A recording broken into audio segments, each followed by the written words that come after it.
नमस्कार दोस्तों, राम राम। मैं हूं योगेश और आप सुन रहे हैं हॉरर कहानी, वो भी मेरी जुबानी। दोस्तों, आज मैं आपके लिए एक बेहद डरावनी घटना लेकर आया हूं।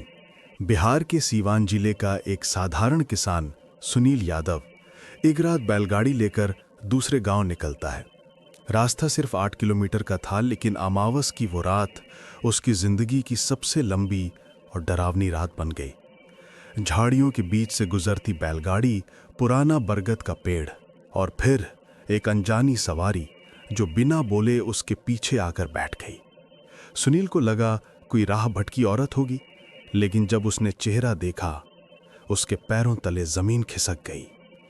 ये है एक सच्ची घटना, बैलगाड़ी से दूसरे गांव तक का खौफनाक सफर, जहां एक साधारण यात्रा मौत की सवारी में बदल गई।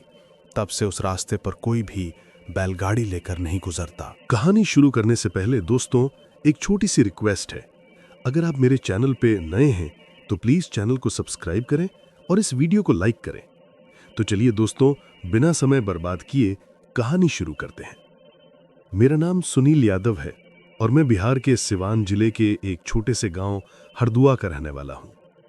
ये बात आज से लगभग 12 साल पहले की है। उस रात को मैं जिंदगी भर नहीं भूल सकता, क्योंकि उस रात जो हुआ उसने मुझे जीते जी मौत का एहसास करा दिया था।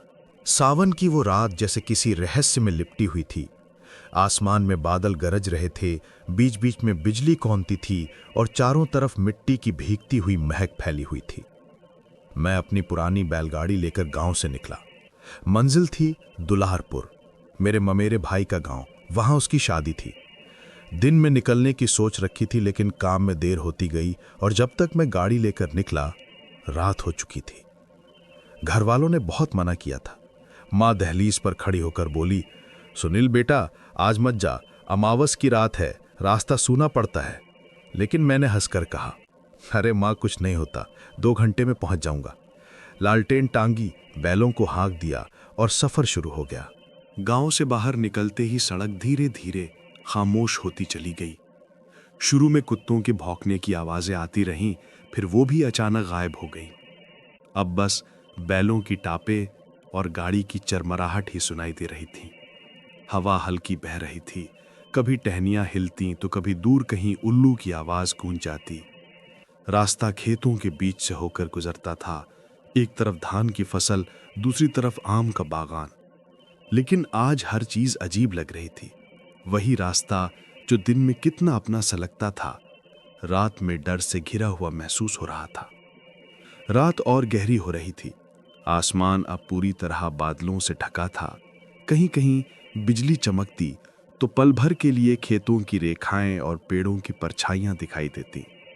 लगभग 1.5 घंटे से चलता आ रहा था। बैलों की घंटियां थकी हुई सी बज रही थीं और मैं खुद भी उनींदा महसूस कर रहा था। तभी सामने वो जगह आई जहां पुराना बरगद का पेड़ था। बचपन से ही सुनता आया था कि इस पेड़ के नीचे एक औरत की मौत हुई थी। उसके बाद से लोग दावा करते थे कि यहाँ रात में कोई अजीब आवाजें सुनाई देती हैं। किसी ने कहा रोशनी दिखी, किसी ने कहा परछाई, लेकिन मैं इन बातों पर कभी यकीन नहीं करता था। और आज उसी रास्ते से गुजर रहा था, तभी पहली बार लगा कि शायद माँ की बात मान लेनी चाहिए थी। जैसे ही गाड़ी उस मोड़ पर पहुंची, मोती और हीरा दोनों बैल एक साथ ठिठक गए। उनके कान खड़े हो गए और वे जैसे जमीन में जड़े गए हों। मैंने लगाम खींची, चलो रे मोती, चलो हीरा, लेकिन दोनों हिले तक नहीं। हीरा ने जोर से नथुने फुलाए और हवा को सूंघने लगा, जैसे उसे किसी अनजान गंध का एहसास हुआ हो। मुझे लगा शायद कोई जंगली जानवर होगा, लेकिन जब लालटेन उठाकर देखा तो रास्ते के बीचों बीच एक मोटी डाल गिरी पड़ी थी। इतनी मोटी कि बैलगाड़ी निकल ही नहीं सकती थी। पहली नजर में लगा कि डाल पुरानी होगी, लेकिन जब पास जाकर देखा तो उसके टूटे हिस्से से ताजा रस टपक रहा था। डाल इतनी नई टूटी थी जैसे किसी ने अभी अभी जोर से खींच कर तोड़ी हो। मैंने खुद से कहा कि शायद बिजली गिरी होगी, लेकिन ना बिजली गिरी थी, ना हवा चल रही थी। बादल गरज रहे थे, चमक भी रही थी, लेकिन आसपास कहीं कोई गिरने का निशान नहीं था। हवा तो पूरी तरह थमी हुई थी। अजीब सी घुटन उस माहौल में छाई हुई थी। मैंने डाल को हटाने के लिए दोनों हाथों से जोर लगाया, लेकिन वो बहुत भारी थी। तभी पीछे से हल्की सी आवाज आई, जैसे कोई खेतों से निकल कर आ रहा हो। मैंने पलट कर देखा। अंधेरा था, लेकिन मेरे कानों ने साफ सुना किसी के पैरों के घिसटने जैसी आवाज। फिर वही आवाज थोड़ी और साफ सुनाई दी, बचाओ। मैं वहीं जड़ हो गया। मैंने लालटेन ऊपर उठाई, लेकिन आसपास कोई दिखाई नहीं दिया। खेत बिल्कुल सुनसान थे। सिर्फ झिंगरों की आवाजें और बैलों की भारी सांसें हवा में तैर रही थीं। डर के मारे मैंने आवाज लगाई, कौन है वहां? पर कोई जवाब नहीं मिला। मैं ज्यों ही वापस डाल की तरफ मुड़ा, लालटेन की लौ अचानक कांपने लगी।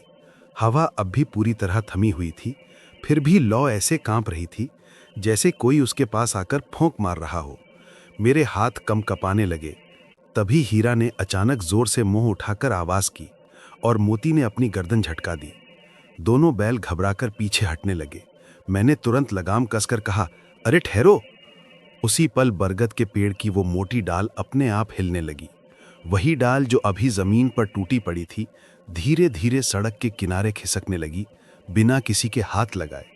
मैंने अपनी आंखों पर यकीन नहीं किया। लालटेन की रोशनी में मैंने देखा, डाल के पीछे किसी का साया था। एक काली आकृति, झुकी हुई, लंबे बालों वाली। उसका चेहरा रोशनी में नहीं दिख रहा था, बस बाल जमीन तक झूल रहे थे। मेरे गले से आवाज तक नहीं निकली। वो साया धीरे धीरे पेड़ के नीचे खड़ा हो गया। फिर एक धीमी करहती हुई आवाज आई, क्यों तोड़ी मेरी डाल? मैं पूरी तरह जड़ हो गया। पैर जैसे जमीन में धंस गए थे। मेरे मुंह से बस इतना निकला, मैंने नहीं तोड़ी। वो साया मेरी तरफ बढ़ने लगा। उसके कदमों की कोई आवाज नहीं थी, बस एक सरकने सी हलचल, जैसे कोई जमीन पर फिसलते हुए आगे आ रहा हो। मैं भागना चाहता था, पर मेरा शरीर मेरा साथ छोड़ चुका था। लालटेन की लौ कांपते कांपते अचानक बुझ गई और पूरा इलाका काले अंधेरे में डूब गया। मैंने आंखें फाड़कर चारों ओर देखने की कोशिश की, लेकिन कुछ भी नहीं दिख रहा था। तभी मेरे कंधे पर किसी ठंडी चीज का स्पर्श हुआ, इतना ठंडा कि वो रोंगटे चीर कर रीढ़ की हड्डी तक उतर गया। मैं झटके से पीछे मुड़ा, पर वहां कोई नहीं था। इतने में बैल जोर जोर से हिनहिनाने लगे और खुद ही भागने को तैयार हो गए। मैं किसी तरह गाड़ी में चढ़ा, लगाम पकड़ी और जोर से चिल्लाया, चलो रे मोती, भागो हीरा। बैलगाड़ी जोर से झटकी और तेजी से आगे बढ़ी। पीछे से एक अजीब आवाज आ रही थी, जैसे कोई जमीन पर रेंगता हुआ हमारे पीछे दौड़ रहा हो। मैंने पलट कर देखा, लालटेन तो बुझ चुकी थी, लेकिन बिजली की एक तेज चमक में एक पल को मैंने साफ देखा। वो औरत पेड़ के नीचे खड़ी थी और उसकी नजरें सीधी मुझ पर टिकी हुई थीं। गाड़ी जैसे तैसे सड़क के मोड़ तक पहुंची। बैलों ने पूरी ताकत लगा दी। पहिए कीचड़ में फंस रहे थे, लेकिन वे फिर भी आगे बढ़ते जा रहे थे। मैं पसीने में पूरी तरह भीगा हुआ था। हाथों में लगाम जोर जोर से कांप रही थी। कुछ दूर पहुंचकर मैंने पीछे मुड़कर देखा। पेड़ अब धुंधला पड़ चुका था, लेकिन फिर भी मुझे लग रहा था कि वहां अब भी कोई खड़ा है। देख रहा है? जब गाड़ी फिर सीधी सड़क पर आई, तब मैंने लंबी सांस ली। अब हवा फिर चलने लगी थी और रात की नमी में हल्की ठंडक आ रही थी, लेकिन दिल की धड़कन अब भी शांत नहीं हुई थी। थोड़ी दूर जाने के बाद मैंने लालटेन दोबारा जलाई। लौ कमजोर थी, पर किसी तरह टिमटिमा रही थी।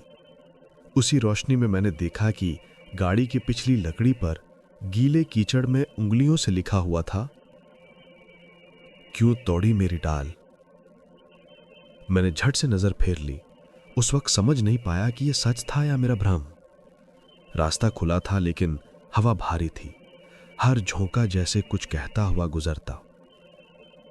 बैल भी कदम तेज कर चुके थे और मैं लगाम पकड़े चुपचाप बैठा था। करीब आधे घंटे बाद गांव के किनारे छोटा मंदिर दिखा। वहां की घंटी की आवाज सुनते ही बैलों ने खुद ब खुद रफ्तार बढ़ा दी, जैसे उन्हें किसी राहत का एहसास हो। मैंने गाड़ी वहीं थोड़ी देर रोकी, माथे से पसीना पोंछा और लालटेन नीचे रख दी। मन अब भी डर के असर से कांप रहा था। रात पूरी तरह गहरी हो चुकी थी। आसमान में चांद नहीं था और बादलों की परतें तैर रही थीं। हवा में एक अजीब नमी थी जो सांसों को भारी कर रही थी। मैं बैलगाड़ी में बैठा, हिलते हुए रास्ते पर धीरे धीरे आगे बढ़ रहा था। पिछली घटनाओं ने मन को अभी भी कंपा रखा था, लेकिन मैंने खुद को समझाया कि यह सब भ्रम था, सिर्फ रात का डर। मोती और हीरा अब कुछ शांत हो चुके थे। उनके कदमों की धप-धप और गाड़ी की चरमराहट मिलकर एक अजीब सी लय बना रही थी। मैं बार बार लालटेन की लौ देख रहा था, जो अब बस हल्की सी टिमटिमा रही थी। गांव दूर नहीं था, यही सोचकर थोड़ा सुकून मिला। लेकिन ठीक तभी पीछे से लकड़ी की पटरी पर किसी के पैर पड़ने की धीमी आवाज आई। टक टक टक। मैंने सोचा शायद कोई झोला हिला हो, पर आवाज फिर आई, अब और साफ, जैसे कोई धीरे धीरे गाड़ी पर चढ़ रहा हो।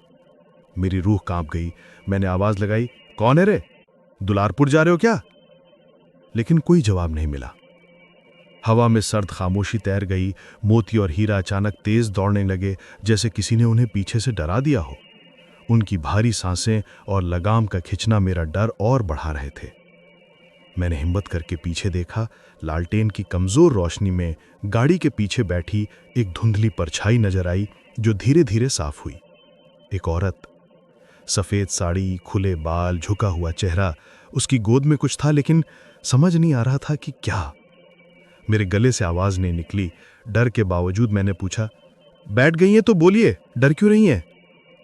लेकिन उसने कोई जवाब नहीं दिया, बस चुपचाप बैठी रही और मैं कुछ पल उसे घबरा कर देखता रह गया। फिर मैंने सोचा शायद कोई राह भटकी औरत है, जिसे मैं दुलारपुर तक छोड़ दूं। गांव के पास ही तो पहुंचने वाला हूं। मैंने लगाम ढीली की और बैलों से कहा, चलो मोती, चलो हीरा। लेकिन उनकी चाल और भी तेज हो गई थी। लगाम कसने पर भी वे बार बार पीछे देखने लगे, जैसे किसी अदृश्य डर से पीछा छुड़ा रहे हों।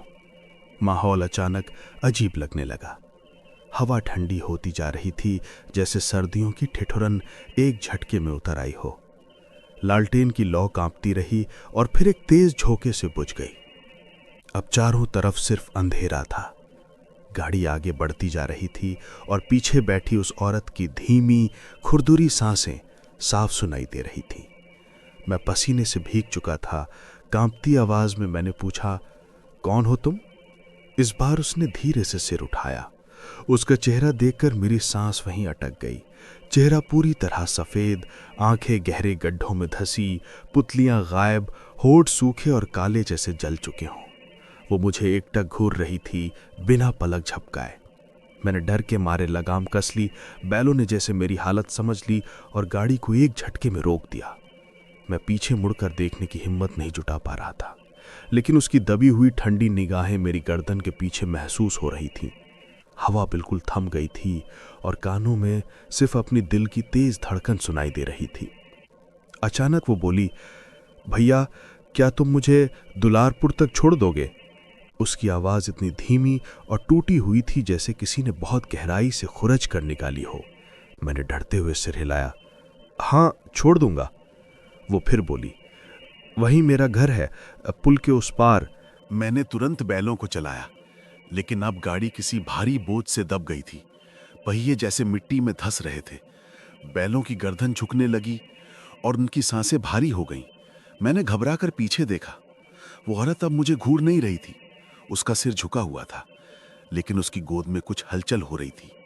पहले लगा शायद कोई कपड़ा हिल रहा हो, पर धुंधली नजरों में मैंने देखा उसकी गोद में एक बच्चा था। लेकिन वो बच्चा हिल नहीं रहा था। उसकी आंखें खुली थीं और होंठ नीचे पड़ चुके थे। मेरे खून की धड़कन जम सी गई। ये स्पष्ट था कि वो बच्चा जिंदा नहीं था और शायद वो औरत भी बहुत पहले मर चुकी थी। तभी गाड़ी एक तेज झटके से उछली और उसी पर लालटेन अपने आप जल उठी, बिना माचिस, बिना आग के। बस एक लाल लौ उस औरत के चेहरे पर धीरे धीरे पड़ी और उसका सच्चा रूप सामने आया।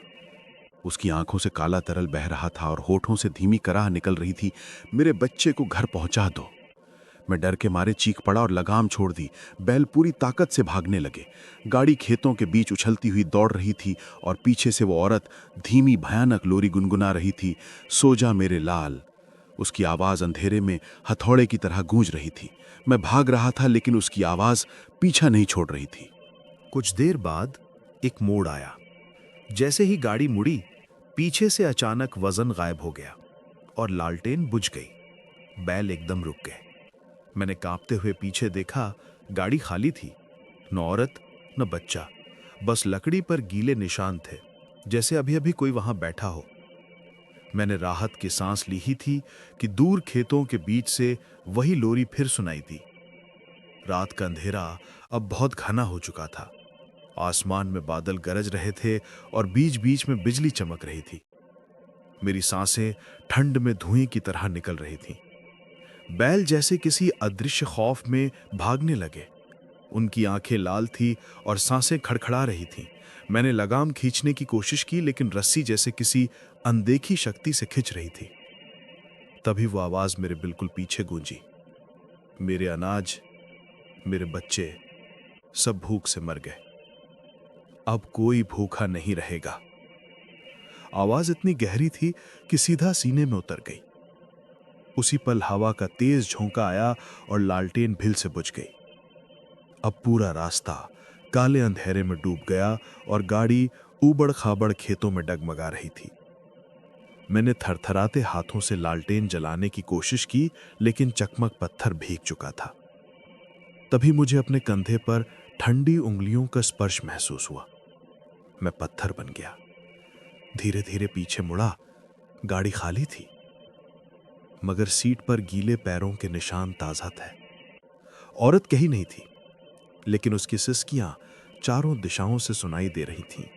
मैंने खुद को समझाया कि शायद ये वहम है, पर गाड़ी खुद ब खुद चलने लगी, मानो किसी अदृश्य हाथ ने बैलों को हाँक दिया हो। अचानक एक जोर का झटका लगा और बैल वहीं ढेर हो गए। मैं नीचे उतरा तो देखा दोनों बैलों की आंखें फटी हुई थीं, जीभें बाहर लटक रही थीं, जैसे किसी ने उनका दम घोट दिया हो। उनके शरीर से भाप उठ रही थी, जैसे मौत अभी अभी उन पर गुजरी हो। गाड़ी की तरफ मुड़ा, पर वो खाली थी। तभी पीछे से एक फुसफुसाहट आई। भूख से मरने का दर्द तुझसे बेहतर कौन समझेगा। मैंने झटके से पीछे देखा, लेकिन वहां कोई नहीं था, मगर बैलों की लाशों के पास मिट्टी खुद ब खुद हिल रही थी, जैसे कोई अंदर से रेंग रहा हो। मैं पीछे हटने लगा, पर मेरा पैर गाड़ी के पहिए में फंस गया। तभी मिट्टी उभर कर फटी और उसमें से एक झुर्रीदार सड़ा हुआ चेहरा बाहर निकला। वही औरत। उसका आधा चेहरा गल चुका था, आंखें खाली थीं और बाल मिट्टी में लिपटे हुए थे। वो बिना आवाज किए मेरी तरफ बढ़ रही थी। बस हवा की सरसराहट और उसकी कराह सुनाई दे रही थी। मैं दहशत में चिल्लाया, तू कौन है? मैंने तेरा क्या बिगाड़ा? वो अचानक रुक गई, गर्दन एक अजीब ढंग से टेढ़ी की और बोली, जिस अनाज से तेरी मंडी भरी वो मेरा था। मेरे दिमाग में एक झटके में यादें कौंधने लगीं। 2 महीने पहले सूखे में गांव वालों ने उसकी अनाज की बोरियां छीन ली थीं और मैं उसी गाड़ी में बैलवान था। उस दिन उसने रो रो कर कहा था कि उसके बच्चे भूख से मर जाएंगे। अब वो मेरे सामने थी। उसकी बर्फ जैसी ठंडी उंगलियां मेरे गले को पकड़ चुकी थीं। मैं चीखना चाहता था, पर आवाज नहीं निकल रही थी। वो फुसफुसाई, अब कोई भूखा नहीं रहेगा। तभी मेरी सांसें रुकने लगीं, आंखों में अंधेला उतर आया। बिजली चमकी तो मैंने देखा मेरी बैलगाड़ी खुद जल रही थी। बोरियां धुआं छोड़ रही थी और बैलों की लाशें कोयले जैसी काली पड़ चुकी थीं। मैं किसी तरह उसकी पकड़ से छूटकर नंगे पांव भागने लगा। पीछे से उसकी आवाज गूंजी, रुक जा, मेरा हिस्सा अभी बाकी है। मैं तब तक दौड़ा जब तक गांव के किनारे का कुआं नहीं दिख गया। वहीं गिर पड़ा। कुछ देर कुछ भी दिखाई नहीं दिया। जब सूरज की हल्की किरणें आंखों पर पड़ी तो मैं किसी तरह उठ सका। मेरा सिर भारी था, कपड़े मिट्टी से सने थे और शरीर में दर्द था। तभी कुछ किसान मेरे आसपास आ खड़े हुए। एक बोला, अरे अब होश आया इसे? उनके चेहरों पर डर और दया दोनों थे। बुजुर्ग किसान ने पूछा, बेटा, रात तू उधर वाले रास्ते से आया था क्या? मैंने धीमी आवाज में कहा, हाँ, बैलगाड़ी से। किसानों ने एक दूसरे का चेहरा देखा। दूसरे ने पूछा, तेरे बैल कहाँ हैं? कांपते हुए मैंने कहा, मर गए, दोनों मर गए। अब उनके चेहरों पर साफ डर उतर आया। किसी ने कहा था ना, उस रास्ते से रात को कोई नहीं जाता। एक औरत ने मुझे पास आकर पानी दिया। मैंने पानी का घूंट पिया मगर गले से नीचे नहीं उतरा। पानी देती औरत बोली, बाबू उस पेड़ के नीचे तो तू रात बिता कर आया है, वही पेड़ जहां उस औरत की लाश मिली थी 5 बरस पहले। मेरा दिल जोर से धड़क उठा। मैंने हकलाते हुए पूछा, कौन औरत? बुजुर्ग किसान ने लंबी सांस लेकर कहा, अन्नपूर्णा, विधवा थी। सूखे में गांव वालों ने उसका अनाज छीन लिया था। 3 दिन भूखी रही और चौथे दिन उस पेड़ के नीचे उसकी लाश मिली। तब से वो रास्ता अपशगुन माना जाता है। किसान धीमे सुर में बोले, रात को बैलगाड़ी लेकर जो भी उस रास्ते से गुजरे या तो लौटता नहीं या उसके बैल वहीं ढेर हो जाते हैं। मेरे हाथ कांपने लगे। मन में ठंडी उंगलियों का स्पर्श, उसकी बुदबुदाहट और बैलों की फटी आंखों की याद फिर तैर गई। मैंने धीमी आवाज में कहा, वो वही थी, वही औरत थी। ये सुनते ही किसानों के चेहरे सफेद पड़ गए, कुछ पीछे हट गए। किसी ने फुसफुसाया, भूत है उसका, भूख से मरी थी, अब किसी को चैन से नहीं जीने देती। एक किसान ने बताया, हर साल कोई न कोई उस रास्ते से गुजरता है और कुछ न कुछ अनर्थ हो जाता है। पिछले साल हरी की गाड़ी वहीं उलट गई थी, दोनों बैल मरे, आदमी लापता। मैंने कांपते हुए कहा, मुझे वहां जाना है, उस पेड़ तक। सभी ने साफ मना कर दिया। दिन में भी वहां हवा ठंडी नहीं लगती, साया भारी पड़ता है। मगर मैं अड़ा रहा। आखिरकार 3 किसान मेरे साथ चलने को राजी हुए। सूरज सिर पर था, लेकिन जैसे ही हम उस रास्ते पर पहुंचे, एक अजीब सन्नाटा छा गया। हवा चल रही थी, पर पेड़ों के पत्ते स्थिर थे। चारों ओर सूखे खेत थे, टूटी बाड़ थी और सड़कों पर बिखरे पत्ते भी मानो जमकर खड़े थे। किसी के कदमों की आवाज ज्यादा दूर तक गूंजती महसूस हो रही थी। कुछ दूरी पर वही पेड़ दिखाई दिया, टेढ़ा, काला और असामान्य रूप से शांत। उसकी जड़ों में कुछ जला हुआ सा। मैंने धीरे धीरे कदम आगे बढ़ाए। मिट्टी में बैलगाड़ी के पहियों के निशान अभी भी ताजा थे, जैसे रात में कोई वहीं से गुजरा हो। मैं एक जगह रुक गया और बोला, यही जगह थी। किसान पास आए तो उनमें से एक डरते हुए बोला, अरे बाप रे, ये तो उसी रात की गाड़ी के निशान हैं। मैं झुककर मिट्टी छूने लगा। मिट्टी ठंडी थी, गीली नहीं, लेकिन बर्फ जैसी। तभी एक झोंका आया, पेड़ की शाखाएं हिली और एक सूखा पत्ता मेरे कंधे पर गिरा। उसी पल जैसे किसी ने बहुत करीब से फुसफुसाया, अब कोई भूखा नहीं रहेगा। मैं तेजी से पीछे मुड़ा, मगर वहां कोई नहीं था। तीनों किसान मेरे पीछे खड़े थे। उनके चेहरों पर डर की स्पष्ट लकीरें थीं। एक ने कहा, चल यहां से निकल, इस पेड़ के नीचे दिन में भी कुछ अच्छा नहीं होता। हम मुड़ने लगे, लेकिन मेरी नजर पेड़ की जड़ पर पड़ी। मिट्टी अपने आप हिल रही थी, जैसे कोई अंदर से सरक रहा हो। मैं उसकी ओर बढ़ा, तभी एक किसान ने मेरा हाथ कसकर पकड़ लिया। छू मत, वो जगह अपवित्र है। मैंने झटके से कहा, वो रात को मेरी गाड़ी में थी, मैं उसकी आंखें देख चुका हूं। ये सुनकर किसानों के चेहरे और पीले पड़ गए। मैं झुककर उस मिट्टी को देखने लगा। वहां एक अधूरी हथेली का निशान था, मानो किसी ने आखिरी बार जमीन पर हाथ रखा हो। उसके पास ही जली हुई राख फैली थी और थोड़ा आगे मिट्टी ऐसे उखड़ी थी जैसे किसी ने नाखूनों से जमीन खोदकर बाहर आने की कोशिश की हो। हम सब कुछ पल स्तब्ध खामोशी में देखते रहे। तभी एक पेड़ की ऊंची डाल पर बैठे कौवे ने अचानक जोर से कांव कांव करना शुरू किया। उसकी आवाज इतनी तीखी थी कि सीधे कानों में चुभ गई। हम सब डरकर पीछे हट गए। तभी एक किसान घबरा कर चिल्लाया, देखो बैल। हमारी निगाहें थोड़ी दूर पड़ी मिट्टी पर गईं।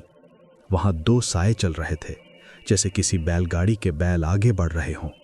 लेकिन न रस्सी थी, न गाड़ी, न कोई आदमी, सिर्फ 2 धुंधले साए। हवा की दिशा जिस ओर जाती, वे साए उसी तरफ झुकते और फिर सीधा खींचते हुए आगे बढ़ते।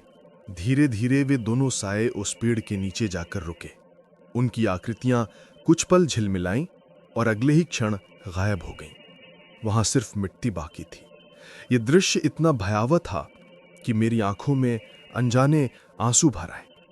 मेरी सांसें तेज हो गईं, दिल जैसे सीने में धड़कने के बजाय नीचे गिर रहा हो। किसान भी अब चुप थे, किसी की हिम्मत नहीं हो रही थी एक कदम आगे बढ़ाने की। मैं वहीं जमीन की ओर देखते हुए घुटनों के बल गिर पड़ा। मेरी आवाज़ फट चुकी थी।